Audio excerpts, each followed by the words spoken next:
je m'appelle Christine, je suis membre du collectif citoyen solidaire de Namur depuis le 1er juin. Voilà. Bonjour, salam alaikum. احنا هون في الخيمة الفلسطينية زاوية فلسطينية في اليوم المفتوح في بلغراد. Bonjour, je m'appelle Xavier Istas et je suis impliqué au collectif depuis son origine, c'est-à-dire il y a presque 4 ans. Je m'appelle Khadija.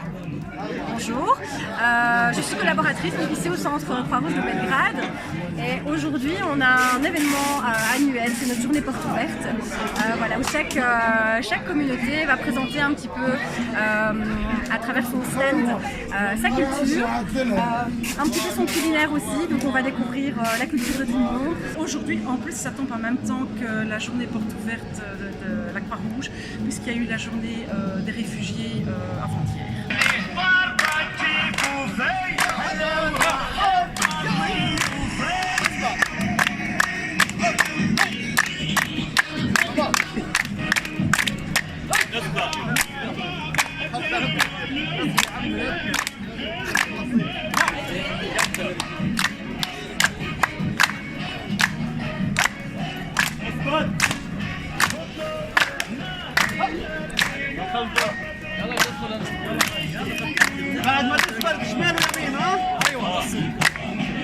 Je m'appelle Fatmata Sherif Aïdara. Moi, c'est Bintou Daferi. Moi, c'est Guinab Dabo. Je suis la directrice des reprises de Guinée. Bonjour. Ouais. Bien, bonne arrivée en Guinée. Hein. Ici, c'est la Guinée. Il y a du riz au lait, ce qu'on appelle la sousou bara. Ouais. Et puis là-bas, c'est du bissable.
السلام عليكم، مرحبا، بونجور، اهلا وسهلا، بيانفينيو.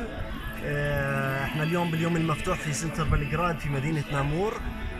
عندنا الزاوية العربية والزاوية الفلسطينية خصوصا بتتميز بعرض التراث الفلسطيني وعرض المأكولات الشعبية الفلسطينية، زائد النشاطات الفلسطينية من الدبكة الفلسطينية، من الزي الفلسطيني. هذا يوم حافل بمشاركة العديد من المتطوعين والجماهير في مدينة نامور. وإن دل بيدل على الترابط والتعايش والاندماج ما بين الشعوب العربية والشعب الفلسطيني خاصة والشعب البلجيكي. طبعا بنشكر القائمين على هذا الحفل والمنظمين لبرنامج اليوم المفتوح، وكان في عندنا بعض عرض النشاطات.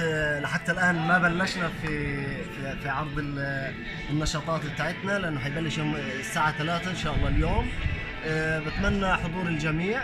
في عنا النشاطات الموجودة في بعض الألعاب للأطفال، في عنا عرض للزي الفلسطيني، في عنا عرض للتراث الفلسطيني، في عنا عرض للمأكولات والحلويات الفلسطينية بأسمائها، وطبعا موجودة الأصناف هاي ما بعد بدء البرنامج. في عنا عرض لبعض الأدوات التراث الفلسطينية، المعرض قادم بإذن الله يعني خلال ساعة بيكون موجود. في عندنا لوحة رسمها فنان فلسطيني اسمه رمضان، إن دلت بتدل على فلسطين المحاصرة وعلى فلسطين وترابطها مع بلجيكا. في عندنا عرض للزي الفلسطيني وعرض رقصة الدبكة الفلسطينية المشهورة، طبعا بمشاركة جميع الجاليات هون. في خيمة للأفارقة، في خيمة لفلسطين والعرب، في خيمة لمجموعة المتطوعين كولكتيف، أحلى مجموعة كانت في نامور وفي والونيا بشكل وبإجماع الجميع. في عنا زاوية للأطفال لنا بالأطفال، في عنا زاوية لعرض فني مسرحي فلسطيني عربي، في عنا عرض مسرحي تلي قصة مهاجر فلسطيني توضح فيه المعاناة اللي بنعانيها سواء في بلادنا أو في طريقنا للوصول إلى بلجيكا بلاد المهجر، والحالة اللي قاعدين بنعيشها في هذا السنتر في هاي المدينة، وكيف استقبلتنا بلجيكا وكيف الناس عاملتنا. وإن دل هذا بيدل على الترابط والتعايش وسرعة الاندماج والإبداع الفلسطيني العربي في كل مكان وفي كل زمان. وإن شاء الله ستكون فلسطين محررة قادما بإذن الله تعالى بجهود أبنائها المخلصين وبأحرار العالم أجمعين. شكرا جزيلا، merci beaucoup. تحية فلسطين. L'activité aujourd'hui est une activité qui est là depuis plus de 3 ans, où nous faisons un déjeuner-rencontre pour permettre aux citoyens de venir à la rencontre des demandeurs d'asile et les demandeurs d'asile aussi prendre un contact, prendre un lien avec d'autres personnes. Et voilà, c'est créer du lien, changer un peu le regard, aussi des choses, d'autant plus qu'au départ les gens étaient un peu paniqués sur la mur. Et aujourd'hui, en plus, ça tombe en même temps que la journée porte ouverte de la Croix-Rouge, puisqu'il y a eu la journée des réfugiés avant-hier. Voilà. Le collectif, donc ce sont des citoyens qui se sont mobilisés pour accueillir les personnes, les demandeurs d'asile ici à Belgrade. Donc qui ont voulu manifester leur solidarité et qui ont voulu les aider au travers de cours, au travers d'ateliers, au travers de toute une série d'initiatives qui, nous l'espérons, ont aidé pas mal de candidats réfugiés sur le site ici, certainement plusieurs centaines. D'accord. Donc ceci c'est une bibliothèque. D'accord. Donc tous des livres qui sont gratuitement mis à disposition des candidats. Ça, ce sont des ateliers sculpture. Et puis tout en bas c'est un atelier film, donc un atelier de couture. Et alors ici ce sont des cours de langue. Et alors on voit le potager, c'est le tout début. Maintenant si vous retournez au potager vous verrez qu'il y a énormément de plantes, etc. Et alors ceci c'est un livre que nous avons réalisé il y a l'année dernière, dans lequel nous avons retracé les trajectoires de vie de réfugiés. Et nous avons parlé de l'histoire du collectif. Donc c'est un livre qui est en vente ici sur le site. Bonjour, nous sommes ici devant la bibliothèque du centre de Belgrade. Elle existe depuis avril 2016 à l'initiative au départ de 4 personnes. Et aujourd'hui, il y a environ une dizaine de personnes qui participent aux permanences. Donc l'idée, c'est d'avoir une permanence, donc un accueil 2 heures par jour, tous les jours ouvrables de la semaine. Et notre but surtout, c'est bien sûr de parler d'aider aux devoirs et aussi de prêter des livres, des manuels scolaires, etc. Le collectif, c'est un lieu d'échange, de rencontres, de soutien. On apprend toujours beaucoup à leur écoute. On essaie de les aider comme on peut. Ce n'est jamais qu'une petite chose qu'on peut faire, mais c'est important.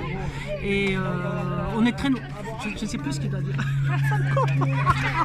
Je ne suis pas douée pour ça. Je regarde bien, c'est ça. Pendant les vidéos, oui.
Hello.